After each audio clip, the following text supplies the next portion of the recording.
we're not complacent, but we're content. I know that for me, I want to be content at the end of every day and satisfied with what I have, the effort that I've given relative to my priorities today. That's very different than complacency. If I get to a point today and I get complacent, then that will affect what I do tomorrow. Those who are complacent basically get devoured. Only the paranoid survive. So it's the idea that, okay, I got to do something. Like, I got to be moving forward.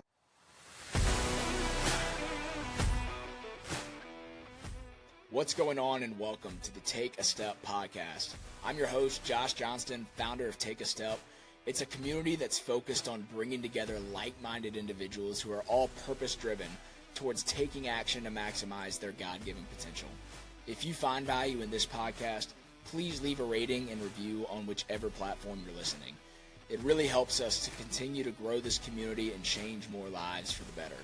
Feel free to give me a follow on social media at __take a step __, and reach out to me if you have any questions or just want to connect. With that being said, let's dive in.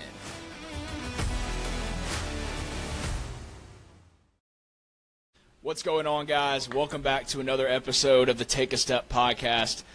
In this episode, we got a special one for you. First-time guest down in the Sunshine State. We got one of my good buddies, Mr. Austin Bishop. We call him AB. AB, thanks for joining today. Let me just go ahead and say, first of all, this has been on my calendar for a while, and when this day hit, I woke up with a certain amount of energy that was just unpalpable that I've ever woke up. Right, even my wife was even saying, "Why are you so excited?" I said, "Because I get to be on the Take a Step podcast with the Josh Johnson." Josh, thank you for having me. I'm super excited to be here. Hey, it's a monumental day, and we're happy to have you. Happy to expose you to the Take a Step community. But no, really, I really want to get this thing kicked off just by opening up to you and letting you introduce yourself, however it makes sense to you. So, AB, the floor is yours. All right. So I think that's everybody's question of who are you? You know, it's like, well, hey, introduce yourself, who you are. But, just short, in short, my name is Austin Bishop, as Josh has already said. So me and Josh, we got together. We met up at Truett McConnell. I have lived in Florida my whole life. I've played sports my whole life. Kind of grew up in what we call the armpit of Florida. So unfortunately, but fortunately, I am a Florida State fan. So I have been humbled in my years as a college football fan, as a college fan of all. I'm just going to pretend you didn't look behind you at that Georgia poster. But so grew up playing sports, grew up in a home where my parents were super involved in the church. So a fun fact about me that I don't say to a lot of people, but I am heavily involved in our church's worship team, have been that way for years. My parents, my dad's the worship leader at our church. So really grew up going to the church, grew up playing sports, obviously going to school and going to church. Those were the things that I did growing up. Got the opportunity to play college baseball. Went to a small school called Truett McConnell University where I met a ton of people that truly changed my life. Josh Johnston was one of them. Another one of them was my wife. So like Josh, I met my wife also in college. She was a soccer player. I was a baseball player. So God kind of guided my steps there. From Truett, I was able to coach 1 year of grad assistant, which was Josh's senior year, non-COVID senior year. How about that? Yep. That sounds. Obviously, COVID hit. Didn't know what I was going to do in my life, so came back home, found a job with the family business. We just in short, we manage senior living communities. So got the opportunity to do that. Was very grateful for that opportunity. Kind of have worked my way up a little bit over the past few years, and that's just in a nutshell who I am. So hopefully that was enough. It's not super impressive, but it is who I am. Well, I will say I appreciate you sharing all that. I will say One thing that you failed to mention, which is what I really was ready to hear, is we got a new soon-to-be father on our hands. Oh yeah, yes, that has consumed my thoughts for the recent. So that is true. I am the proud soon-to-be father in T-minus a week. Next week. Good Lord. Unless Rachel, my wife, goes into labor this week. Next week, I will introduce 2 twin boys to the world. And, boy, let me tell you, I'm excited, I'm nervous, and I'm catching up on all my sleep right now. That's what everybody tells me. So. I can imagine. I mean, a week. I bet you got the car keys next to you ready to go. We have the car seats by the door. We have the bags already packed in the truck. I mean, we got drop of a pin, we're ready to go. So it's a true blessing. Super excited. Can't wait to enter this life of dadhood. So yeah, that's going to be one heck of a journey. Yeah, I can imagine that. Like just as you've navigated life and everything you just mentioned, I think, and I, hopefully will soon experience that same perspective shift. Hopefully be fortunate enough. But talk to me a little bit about how how the perspective on life has kind of evolved over the past really 9 months as you've prepared to welcome, 2 human beings that you are the sole responsibility of moving forward. I know, I can imagine the perspective shift. Not only for me, and we both kind of talked about it as we were getting married. Once you are gaining a wife and someone else to essentially provide for, and you guys are becoming one and doing life together. But how is that different as you're preparing to literally, if you don't provide, these 2 human lives do not survive. Well, yeah. I mean that perspective to me is wild. Tell me, what's your headspace like with that? So, the funniest story I think that one of the funniest stories, and I think back to this story all the time, was me and Josh, we got married. We did not get married. We did not get married, yes. Now, we would have made one heck of a couple, but we do not endorse that on this podcast or in a lifestyle. But, no, we got married, probably a year apart, right? So we were close enough to really kind of remember, and I remember, I called Josh called me, and I said, the week before your marriage, it feels like the world is crashing down, and nobody understands except for the people who have done it. And we both had people in our weddings that had not really been married yet. They kind of were married, so they were hooting and hollering, having a good time, the week of the wedding, and here we are, we feel like the world's crashing down. There's so much pressure coming on us. But I'll never forget that. That was pretty funny. So that was a side note. Sorry about that. But, no, there's a lot of pressure. It feels like there's a lot of pressure. I was reading a book. It's called This Momentary Marriage last year. And it's by John Piper.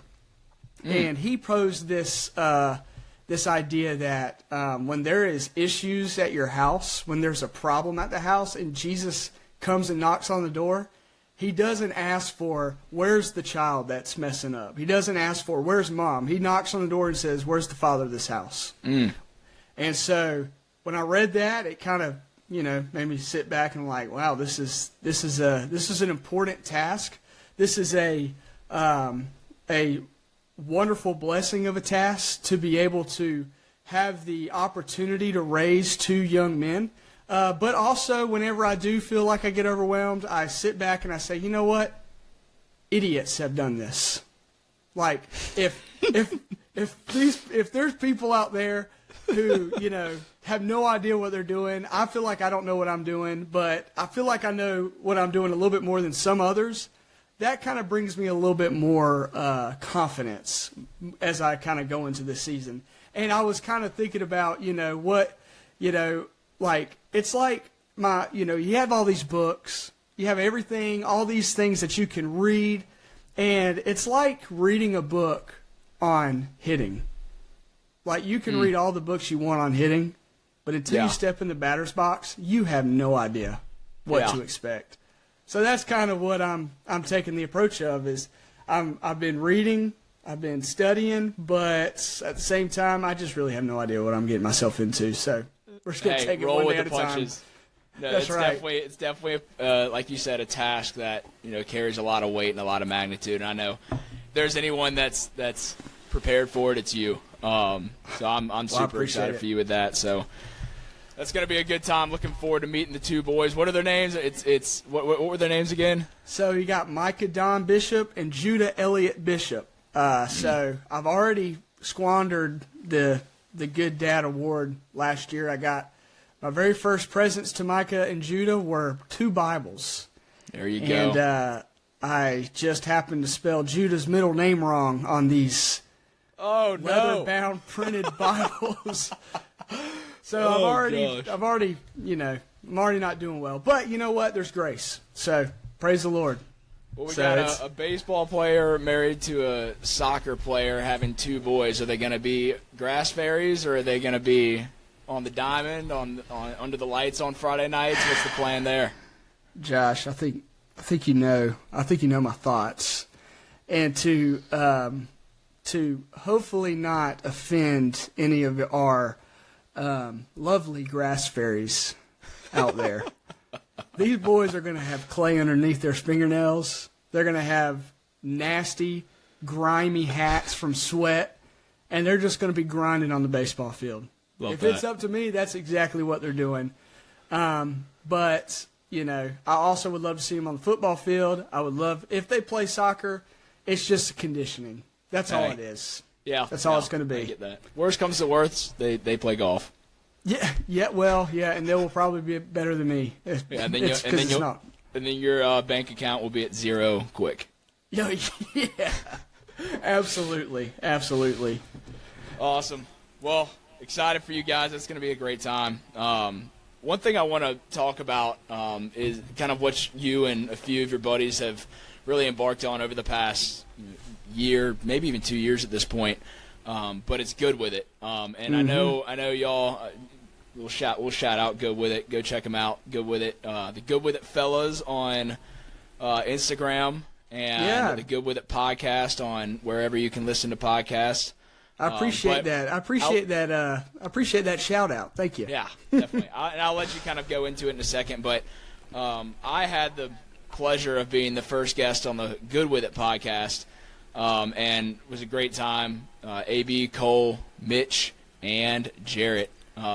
Great guys, but I wanted to hear your take on really what the overall purpose and mission behind what you guys are trying to accomplish, who you're trying to reach, because from my perspective, what I've gotten is so powerful for me being, here's 4 guys who, love being able to enjoy what this world has to offer for men, college football, hunting, fishing, just getting together and letting guys be guys. But at the same time, having the sound, solid, biblical backing behind, where you guys are looking to go and the trajectory of your life, and having more meaning behind just getting together for the purpose of, going out or doing whatever it is that, everyone goes out and does these days, but for more meaning behind that. And I want you to really go into what the purpose of Go With It is and why you started it and where you're looking to take it. So I appreciate, you posing that question, and it's something that I definitely love to talk about. Me and my buddies, we used to meet up every Friday and just kind of discuss the week, what we did, what are our plans moving forward, what we're doing, in the Word, how are we diving in, how are we learning, how are we growing. And not only spiritually, but also in strength as a man. How are we growing? As a husband, as a future father, how are we growing? So, we were sitting around. We were eating at Hardee's Friday mornings. That's where we used to meet up. Fine establishment. Fine establishment. This podcast is not sponsored by Hardee's. I wish it was. Hardee's sponsor, Take a Step. Good grief. Those biscuits are legit. But anyways. We were just sitting around and said, you know what? Like, I've been listening to some of these podcasts. I love listening to comedy podcasts, sports takes podcasts, and there's very few out there, outdoor, hunting, sports podcasts that you can tune into that you're not getting bombarded with cuss words, misappropriate talk in terms of just locker room talk is what we like to call it, right? Yeah. So we wanted to say, okay, well, what can we do to bring that to the world? And it's really good with it is based off of Philippians 4:11 through 13. Now, everybody knows the verse Philippians 4:13. A lot of times, though, we look over Philippians 11 through 12. And so that verse says, I'm not saying this because I'm in need, for I have learned to be content, whatever the circumstances. I know what it is to be in need.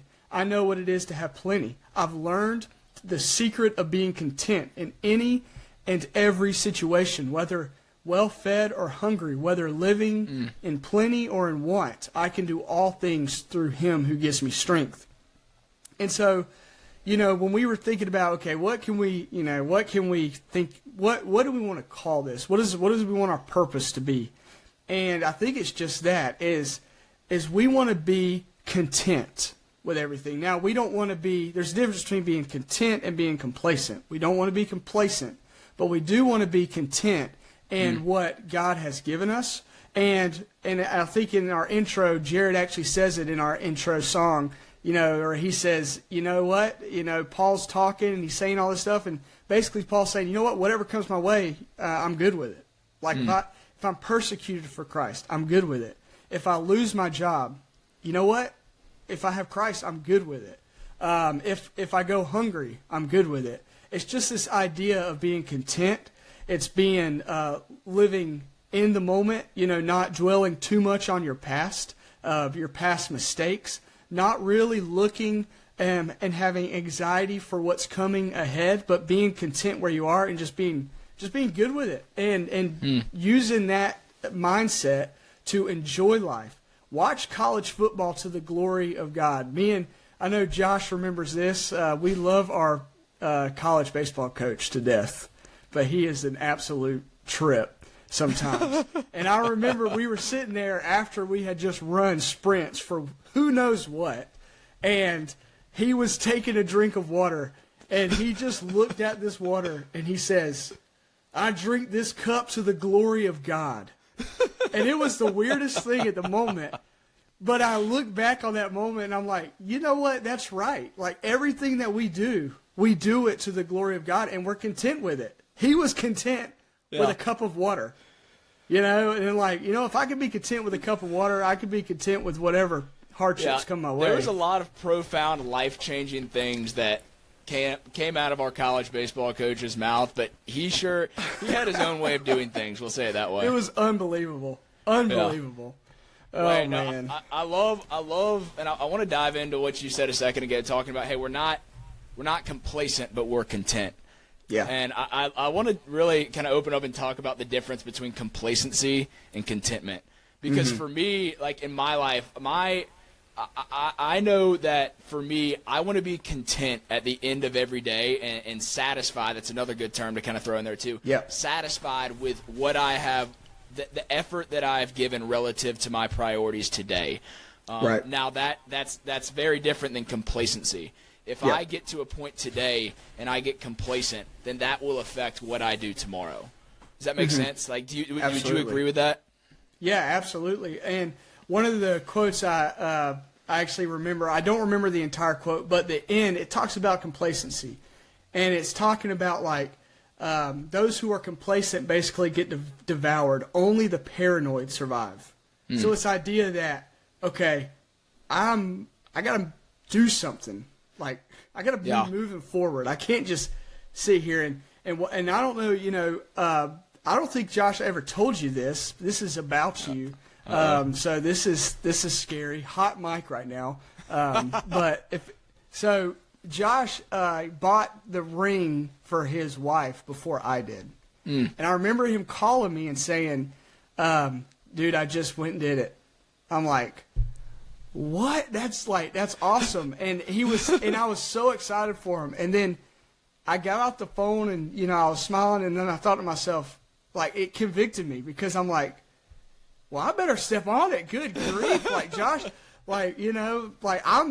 Josh still had one more year of college left. I was out of college, and I didn't get complacent, but there was this sense of, taking that next step, right? It's that taking that step of action and not being complacent. So, yeah, absolutely agree with what you're saying there.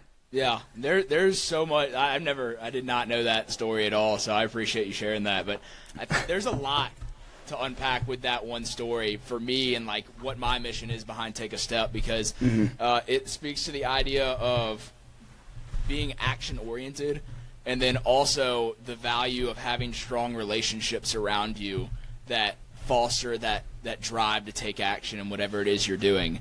Right. And I think the key to that is making sure you have the right relationships around you. And that's one thing I wanted to ask your perspective on too, just because I know you value tremendously the people that you allow to be close to you. And I think you understand the value and the impact and how we can use our relationships as tremendous assets in our life to take us to where we want to go. Like one of my favorite quotes in the world was from Andy Stanley said it. It was show me your friends, I'll show you your future. And another one that most people have probably heard is you're the average of the 5 people you spend the most time with. Right. And I cannot agree with those two statements more. I mean, from the time I got to college and really started to get around the right people that really pushed me to go where I want to go and take action on the direction I want my life to go. I've noticed a complete life transformation, and I know that you had that same value for your relationships as well. So speak to the idea of the value of relationships and how much weight you put behind who you allow into your inner circle.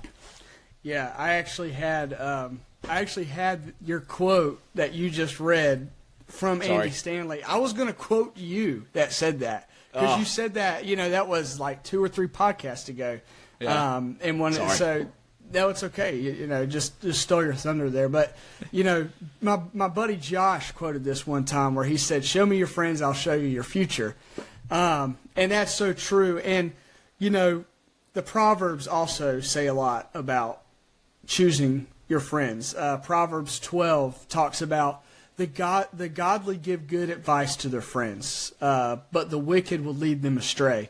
In Proverbs 22, it says, do not make friends with a hot-tempered person. Do not associate with one easily angered, or you may learn their ways and you may yourself get ensnared. And so kind of what you're saying, you're the average of the 5 people that you associate with. That is such a good quote. And one thing that I struggle with is I am so invested in relationships like that. And really what it boils down to is I love people, and I love people's story. Like I love hearing people's story. I love seeing people's passion. I like seeing people that are passionate about different things than I am. And I don't always think that people who have maybe some different thoughts about different things, I don't see those people as enemies, but as ways to learn, as ways to get a different perspective on things. But one of the things if we surround ourselves with the same perspective all the time, how are we ever going to grow? Exactly. More perspectives fosters more insight to something that you would not have, you would have never had access to if you're just surrounding yourself with the same people. So I love that kind of finding the balance between surrounding yourself with people who are like-minded, but also figuring out how you can get different perspectives fostered into your mindset as well. Yeah, and that's why me and Josh we call each other probably once a month. Probably should do more, that's most of the time it's usually on me. I mean, we both are going through life. All of a sudden you look up, it's been a couple weeks, but every time we call, Josh is always challenging me with some of the books that he's reading, and it challenges me to continue to read. And one thing that I've learned about reading is the more books I read, the more perspective I gain, the more I don't necessarily have these hard stance opinions on things. And what I mean by that is like these trivial things that matter so much to some people.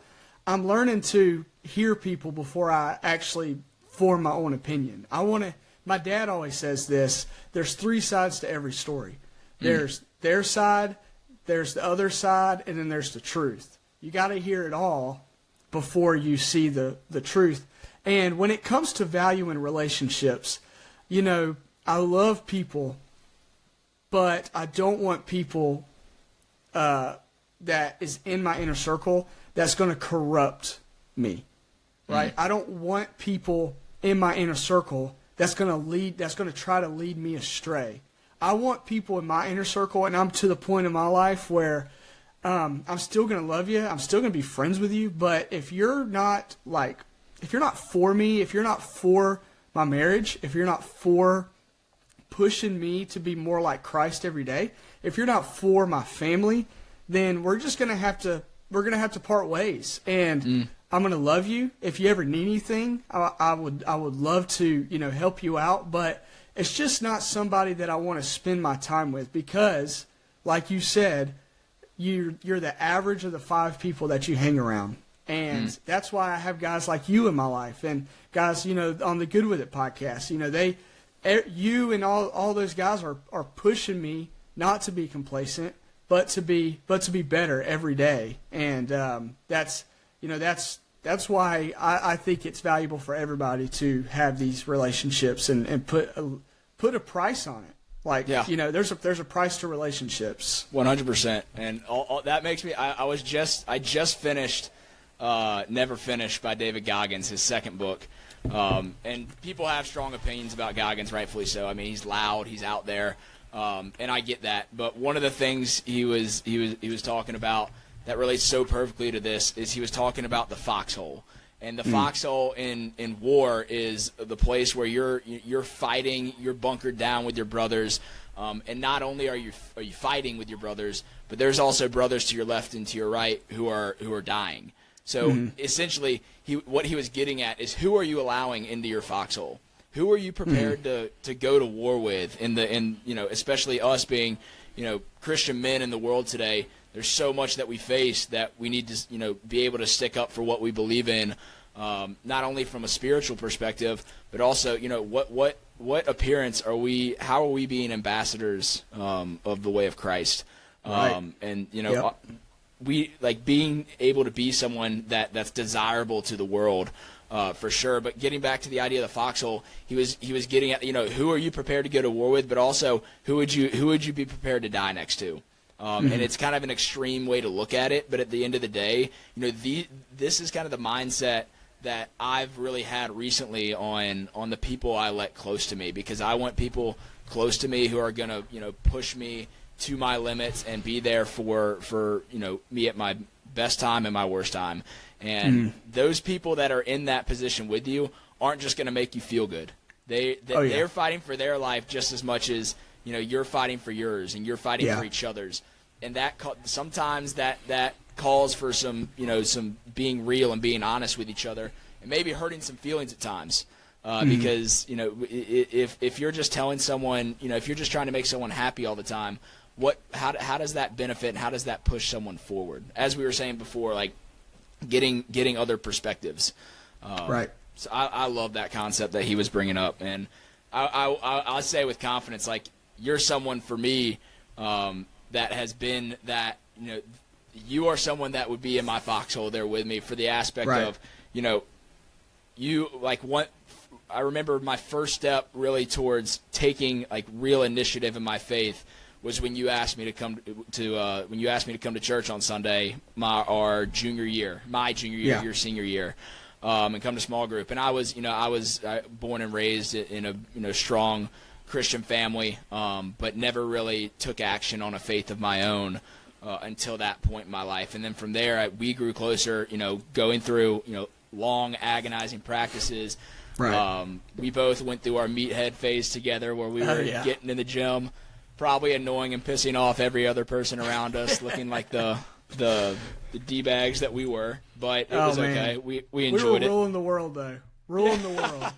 But just having people in your corner that are with you through the thick and thin is so powerful, and I think that's something that you are for me 100%. And one of the things getting back to the idea of just kind of the qualities you look for in someone, one of the things I've always noticed in you is you live a life that's just filled with joy. You know, you're always filled with joy and passion behind what it is that you're doing. And going back to Philippians 4 for a second, one of the books that I've read that was so impactful for me is the 4-8 principle by Tommy Newberry. And what he was the whole premise of the book, he dives into Philippians 4:8, and I'll just kind of give an overview of it. It's not word for word, but it's essentially, finally, brothers, whatever is good, noble, just, true, if there is any moral excellence or any moral praise, then dwell on these things.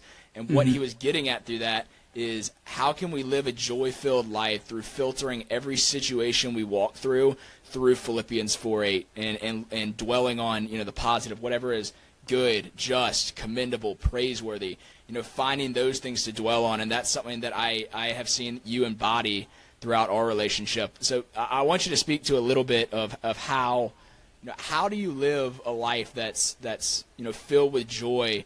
You know, obviously we have situations that come up that we get mad at, you know, cause us to act a different type of way that's not our personality. But, you know, from a holistic perspective, how do you live such a joy-filled life? Yeah, you know, it's easy to say Christ is the answer, right? Yeah. I think that's the Sunday school answer. We could always say that and get away with it. But the truth is, you have to choose to be joyful. You know, and I was thinking, it's a discipline to wake up and be joyful. It's a discipline. It's a discipline to have these. It happens all the time. It happens to all of us, right? We're going through our day, and something happens. It can be the smallest thing, right? Some days you just wake up and you're aggravated. It happens to us all. It could be situational. Somebody can cut you off in traffic. Somebody can flick you off in traffic for not even, you know, you don't even know what you just did. Now you're frustrated, right? So the question is, how do you stay joyful when things don't go your way? How do you stay joyful when, you know, this world seems to be attacking you? And I think it's a mindset. It's a discipline to say, I'm not going to ruin someone else's day just because I'm having just some hardships. Just because you know, I'm upset. I'm not going to ruin someone else's smile. I'm going to actually choose to smile. I'm going to choose to go in here and to lay myself aside and focus on that person or focus on that task. And now I'm not saying that we have to go through life with a smile, because I think me and you both know that's never going to happen, because I don't think it's not a sin to get angry. Righteous anger is a good thing, and there are things that we need to be angry about that are going on in this world, that maybe, you know, that are going on, you know, in your family. If there's something that's happening, there's things that we need to be righteously angry about, but there's a way of doing it that we still exude this joy, this idea of, listen, whatever comes my way, I'm content with, because ultimately I'm good with it, right? Because ultimately I have Christ. But ultimately, like, when you surround yourself with people, like we were just talking about, when you surround yourself with people that you want to be in your foxhole with, it's hard not to joke and smile and have a good time. So, you know, hopefully that answers your question. And I would, you know, ask you the same thing, because I feel like you do a great job of, you know, you are, whenever I think of you when we were on the baseball field, we would go at each other's throats. But as soon as we would step off the field, we would joke around, have a good time. You know, we could go 0 for 5 in a game. After we get done with the locker room, you know, you were able to put that aside. Now, you didn't go 0 for 5 a lot, but when you would have those times, like, how do you stay joyful? How do you love people whenever it's hard to? Yeah, I think I like how you bring up the idea of just, like, you know, the serious moments and being able to, you know, be serious in those moments. And then once you step into another, realm, another perspective, another situation, you know how to filter that out. Because I think it's healthy to take, if you're not serious about, whatever what journey you're on, then why are you on it? Right. I think especially on top of that, being, the aspiring dominant males that we want to be in life, the ego comes into play a ton. So figuring out, and that's probably one of my biggest struggles in life, is learning to, be others first, celebrating others, and dropping my ego and putting that to the wayside. But to answer your question, I think, like you said, it requires choice, and it requires intentionality. I think choosing to be intentional behind your actions and behind your thoughts, because ultimately your thoughts shape your actions. Whatever I choose to allow my mind to dwell on, if we, like the example you just said, if there's something we had a huge disagreement on mid-game and we were going at each other's throats and pissed off at each other, but then we get off the field and I allow my mind to, say, God, why did AB treat me like that? Why can't he just see it from my perspective after we get off the field? Then that will affect the way I treat you and the way I act towards you moving forward. But if we can take a step back and look at the bigger picture and say, hey, which takes intentionality, it takes being intentional behind your thoughts and unpacking why is it I'm thinking the way I'm thinking. But I ultimately think it comes down to whatever you allow your mind to dwell on and being intentional behind what you allow your mind to dwell on. Right. Yeah, absolutely. That's one heck of an answer. And and you kind of mentioned it. This generation, with our generation of anxiety-ridden generation, with our mental health, is just seems like it is the worst that it's ever been. Yeah. I remember I was talking with my wife about this, and when I really thought about it, the truth is we all deal with some sort of depression. We all deal with some sort of anxiety. But are you disciplined enough? Are you surrounding yourself with the right people to say, you know what? I am feeling this, and I know there's extreme cases, and I want to be careful with that. Yeah. And I don't downplay that whatsoever. And I think there's wonderful, psychologists out there. There's wonderful counselors, life coaches that can help anybody get through those things. But when you surround yourself with the right people, when you have friends like Josh, when you have hope in Christ, that you actually have a reason to live today, and when you have a discipline to say, you know what, no matter what happens today, I'm going to choose joy. I mean, it's hard to have anxiety and depression take hold of your life when that's your mindset. Yeah, no, I love that, and I think getting back to what you just said about what is the point to me living today.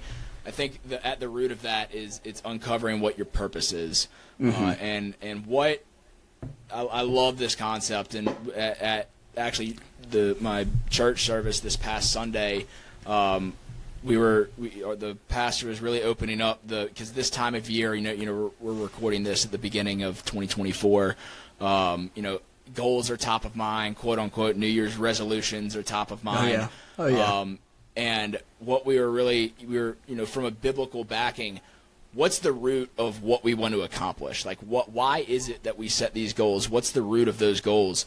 Right. And he was unpacking and leading up to this question at the very end that if you really take time to dive into from a personal perspective, can really change your life. And he was like, yeah, I know it sounds cliche, but just take a second. The question was this: what breaks your heart?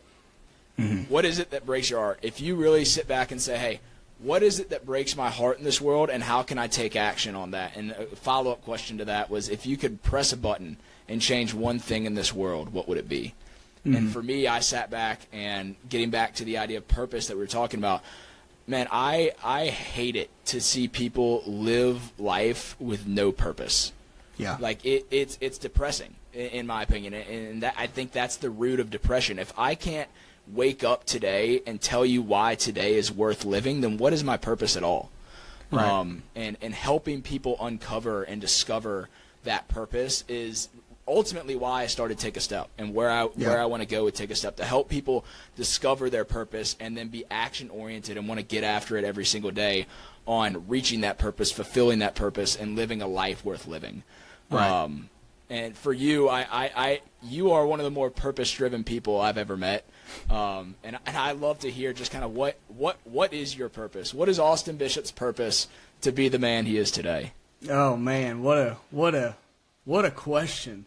That wasn't even on your questions that you sent over. So it's like I'm on a panel now. It's like I come up with something, but no, that is I believe it is the answer that we must answer. It's the question we must answer about each of us. And so when I wake up every morning and I think, what is my purpose? Well, personally, my purpose is to get better every day. Another thing that our coach said every day that has come with me and will stay with me the rest of my life is, you don't need to get 100% better every day. You just need to get 1%. Get 1% you get 1% better every day, and in 99 days you'll be 99% better than you were when you first started. It's progress over perfection is what that is. Like, just continual progress is better than chasing perfection. Because if we chase perfection, then we're going to fail every day. That's right, absolutely.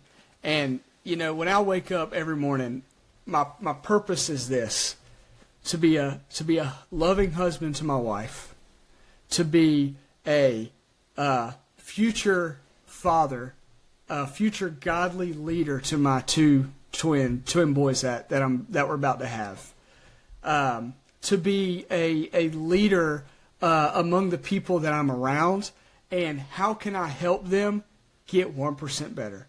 How can I help somebody, whether that's spiritually? Now that's what I love to do. That's my passion. If you would tell me, like, if of all the things, fitness, business, spiritual, what are the things that you helping somebody create spiritual disciplines in their lives is something that I just have this innate joy to do. I love helping people study God's Word. I love helping people come up with a plan to study, to read through the Bible. And I love, truthfully, when people are down, I love being able to come up beside somebody and say, you know what? Yeah, you messed up, but let's get up and keep moving. Like, I'm not worried about what you just did. I'm worried about what you're going to do 1 minute from now. I'm worried about what you're going to do tomorrow. I'm worried about what you're going to do the next day. And I would, that is why I wake up every day. It's because, and Paul says this, I have become all things to all people so that I may save some. And if I can do that, if I can just change one person's life for the glory of God, but also for that person's family, then my entire life has been worth it. Like, my reason for being on this earth has been one that I prayed to the Lord it's been well spent. Yeah. And like the idea that you bring up about like affecting that person, and imagine what it could have on their friend group and then their family. And I thought of something that I kind of coined recently. It's the idea of an impact snowball. Like, and it's the mindset of don't discount the magnitude, like having a serious, lifelong, lasting impact on one life. Don't discount the magnitude of that. Because if it's really that powerful for them, wouldn't they want to share that with the people closest to them? And if they can have that impact on the people closest to them, won't they take it to their friend groups and their families? So yeah, I love that mindset of having an impact. And when you talk about the idea of, brushing off yesterday, I'm concerned about what you want to do today and tomorrow. One of a word that's really resonated with me recently in relating to my faith is endurance. And also relating God's love is the word that that relates with God's love for me is also endurance. Yep. It's something that, it withstands the test of time. It doesn't matter what I did today. It doesn't matter the failures, the sins that I've committed today. Am I going to be intentional? There's intentionality again. Am I going to be intentional behind, self-diagnosing and being honest and real and not lying to myself, not trying to put on a mask and acting like I'm some, perfect individual or I'm someone I'm not. But am I going to be real and honest with myself and choose to, get back up tomorrow and give it my best shot? I think, like you said, that's a purpose-driven life, and that's what, makes life worth living. Yeah, absolutely. And I want to say too, and I know you know this, and just, when we say, you messed up yesterday, the truth is I don't want you to mess up the same way you messed up yesterday, right? Mm-hmm. Like and like you just said, it's intentionality.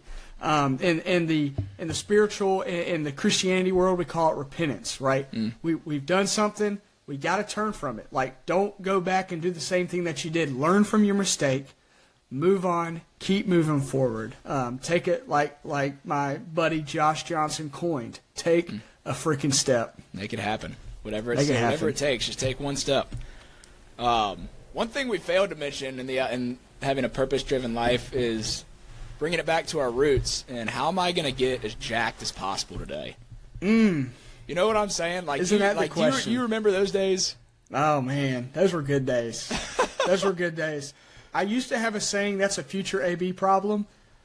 Whenever I would do stuff without warming up and stretching properly, Unfortunately, some of that stuff that future AB problem has come around to bite me in the rear end. But we pushed through. We just pushed through.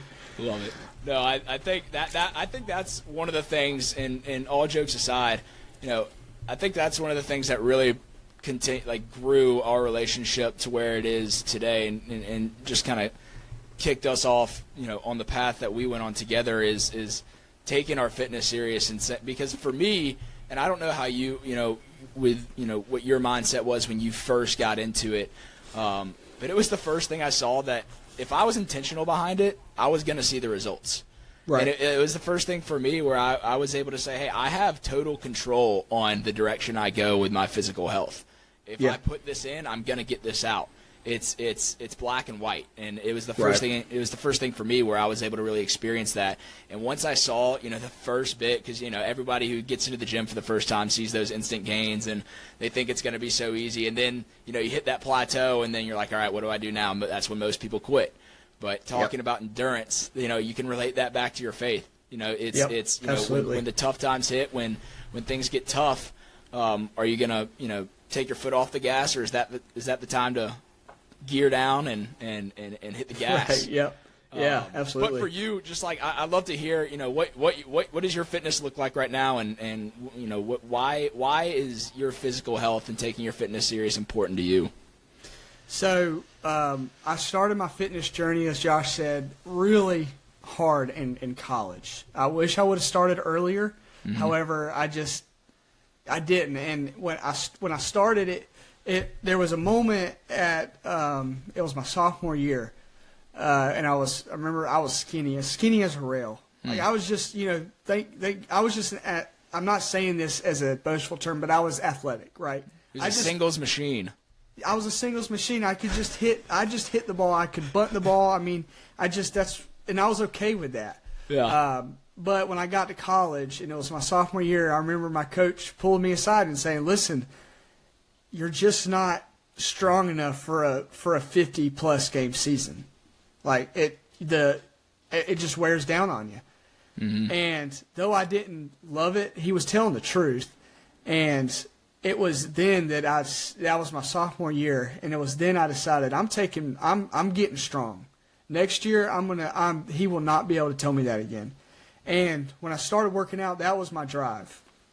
But then that kind of unfolded, because all of a sudden now your bench press goes from 155 to 185, and you're like, and you start seeing, the pecs swell up, and all of a sudden now you're starting to squat over 300 pounds, and you're pulling deadlifts over 400 pounds, and now you're in the 2, 3, 4 club where you're bench pressing 2 plates, squatting 3 plates, pulling 4 plates.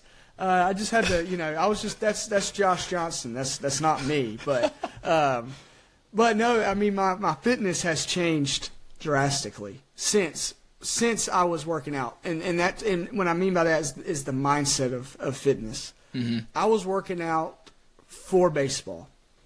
I was working out so that I could be strong for baseball. I had that purpose of, if I get stronger, I can hit the ball harder. I can throw the ball harder. I can last longer, and I can make it longer in the season, try to help my team win baseball games. Mm-hmm. Well, now it's my fitness has turned from, and I think there's seasons of fitness. I think there's seasons, and they call it bulking season. They call it cutting season. And there's some seasons where you're really just, you know what?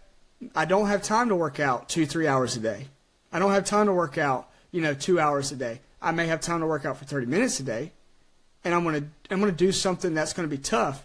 And so one of the things when I think about fitness, and my goal with fitness is this, and where Paul is talking about, I reference Paul a lot in this podcast, but he talks about that physical fitness is of some importance, but spiritual fitness is a discipline is of all importance, right? And that was a phrase.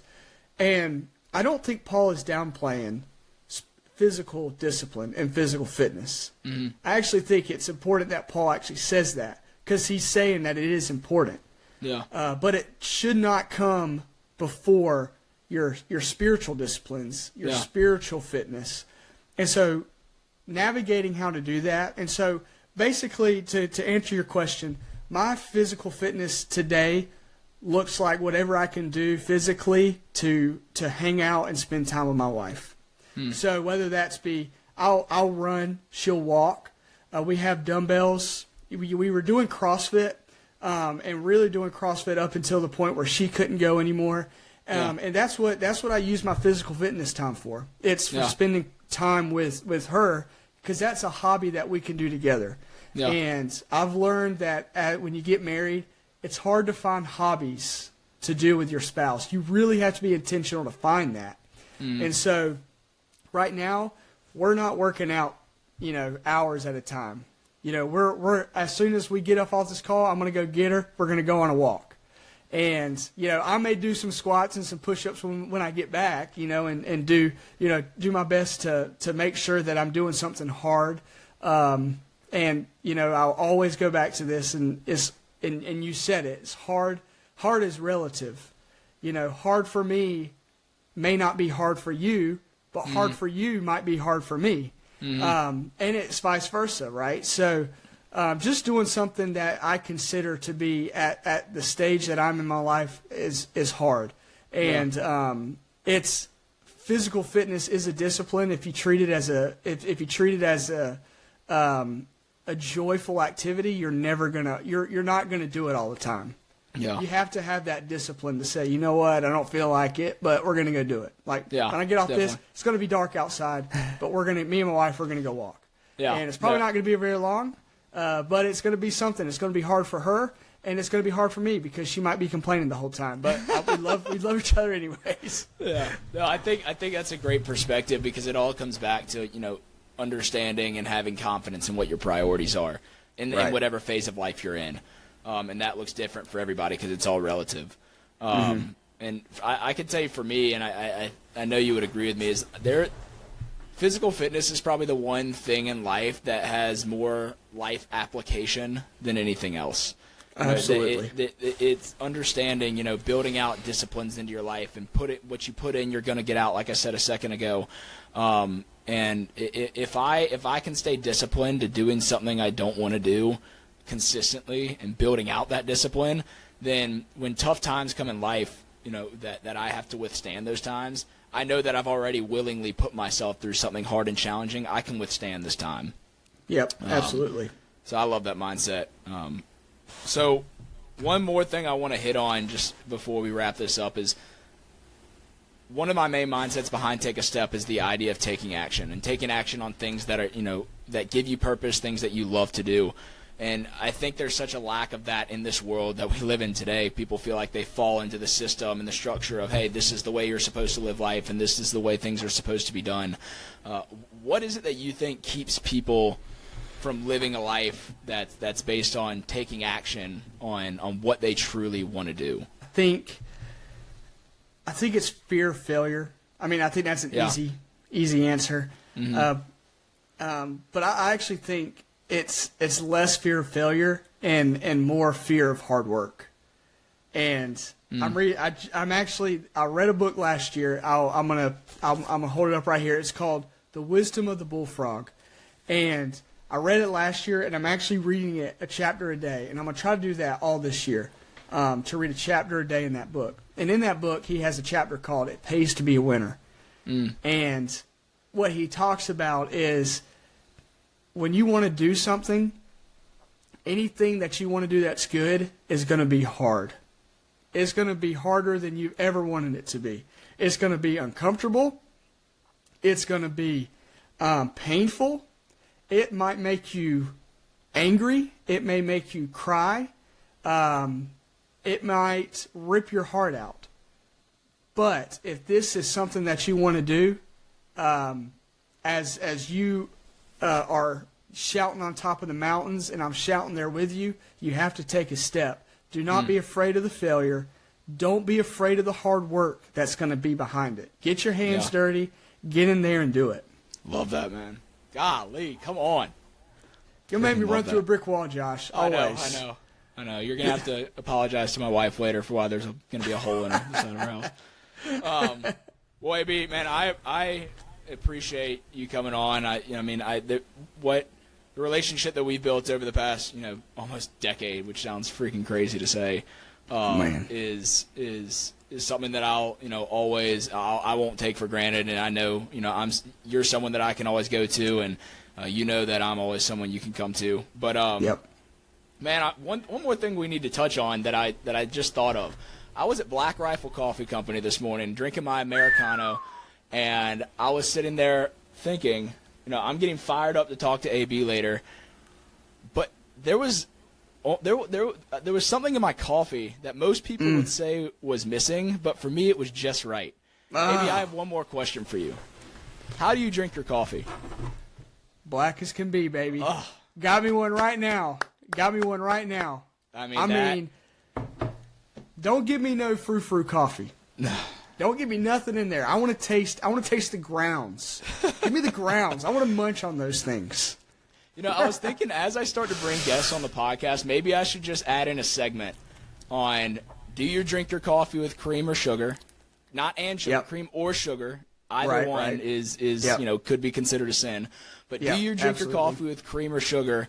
And maybe the podcast should just end right then based off of what their answer is. Their answer. And it should also be a question you pose to those who are going to be in your foxhole. Don't be coming to my foxhole with that cream and sugar nonsense. You can tell a lot about a man. You can tell a lot about a man by what he's got in the side cupboard of his fridge. Is it hazelnut? Is it French vanilla?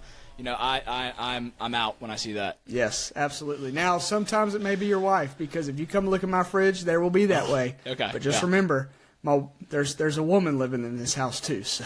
Well, moral of the podcast is there's one way to drink your coffee. It's black, and only real men drink black coffee. If you disagree with me, please reach out and let's have a conversation, and I'll change your mind. Absolutely. Real men drink black coffee. That's the problem with America. Real men don't drink black coffee in America. And Josh, I just want to say thank you so much for inviting me on the podcast. I have loved every single episode, listening, obviously reviewing. I've downloaded the Apple Podcast just so I can review the podcast. And that being said, it's a good segue. You better like, comment, and subscribe. You better follow Take a Step, because if you don't, we're coming after you. Yes, and we're coming hard. And Josh is in better shape than me, but I'm not going to be far behind him. Okay? So you better like, comment, subscribe, review this podcast, and spread the word. Take a step to the moon. Awesome. Love it. Well, thank you guys for tuning in. If you enjoyed the episode, like he said, please give it a rating, review. AB, man, love you, and we'll talk soon.